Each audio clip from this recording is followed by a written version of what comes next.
थांब, स्क्रोल करू नकोस. कदाचित हा संदेश स्वामी आज तुलाच सांगत आहेत. आपण सगळे प्रार्थना करतो ना, रात्री उशीवर डोकं ठेवल्यावर मनातलं सगळं देवाला सांगतो आणि मनापासून अपेक्षा करतो की उद्या काहीतरी बदल होईल. पण जेव्हा काहीच होत नाही तेव्हा मनात प्रश्न येतो, स्वामी ऐकतात का खरंच? ऐक, स्वामी नेहमी उत्तर देतात. फक्त उत्तराची वेळ आणि भाषा आपल्याला लगेच कळत नाही.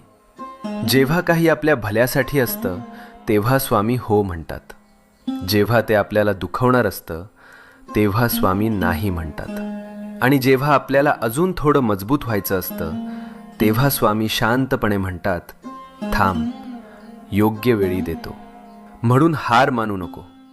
तुझ्या प्रार्थनेचं उत्तर येतंय.